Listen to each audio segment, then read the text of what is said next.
कानपुर का kidney syndicate अब सिर्फ अवैध ट्रांसप्लांट का मामला नहीं रह गया है, बल्कि ये ठगी, धोखा और अस्पतालों की मिलीभगत से चलने वाला एक खतरनाक नेटवर्क बनता जा रहा है, जो लोगों की जान से खेल रहा है। और इस पूरे मामले में पुलिस लगातार छापेमारी कर रही है और एक एक कर रैकेट से जुड़े लोगों को गिरफ्तार किया जा रहा है। लेकिन जांच जैसे जैसे आगे बढ़ रही है, खुलासे और भी चौंकाने वाले होते जा रहे हैं। कैसे, देखिए हमारी इस खास रिपोर्ट में। कानपुर का सिंडिकेट अब सिर्फ अवैध ट्रांसप्लांट का मामला नहीं रह गया है, बल्कि ये ठगी, धोखा और अस्पताल कनेक्शन जान से खेलने वाले नेटवर्क बनता जा रहा है, जो इस किडनी रैकेट को और बड़े नेटवर्क में तब्दील कर रहे हैं। गिरोह के तार कहां तक जुड़े हैं, इसके लिए पुलिस लगातार छापेमारी कर रही है और एक एक करके रैकेट से जुड़े लोगों को पकड़ा जा रहा है।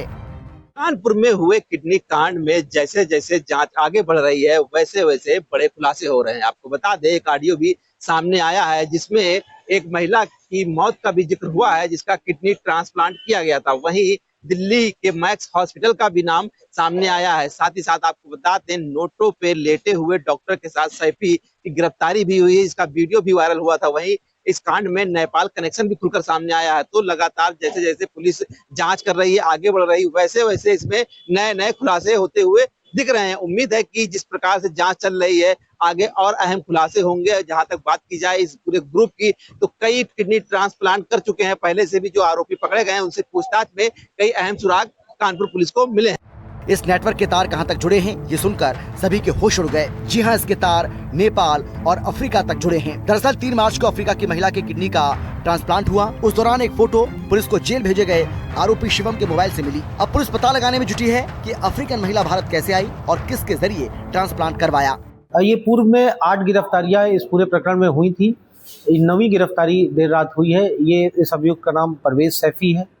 ये मूलतः मेरठ का रहने वाला है। ये अभ्यस्त छात्र किस्म का अपराधी था, जिसके विरुद्ध पूर्व में भी लूट डकैती जैसे संगीन अपराध इसने कर रखे थे और इसके विरुद्ध अलग अलग जनपदों में अभियोग पंजीकृत है।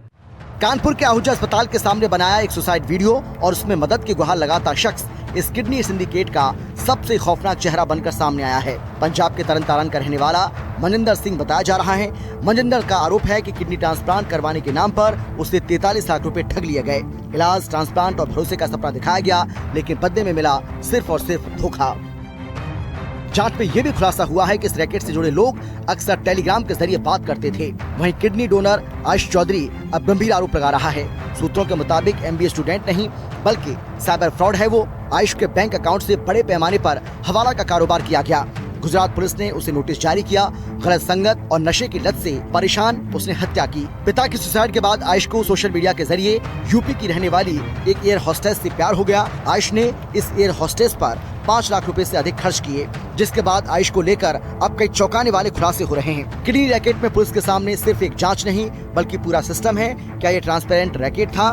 बीमारी, मजबूरी और भरोसे के नाम पर करोड़ों का मेडिकल जाल। अवैध किडनी ट्रांसप्लांट के मामले में 8 अभियुक्तों की गिरफ्तारी के बाद एक आरोपी परवेज सैफी को पुलिस ने गिरफ्तार किया है और एक बड़ी कामयाबी हासिल की है।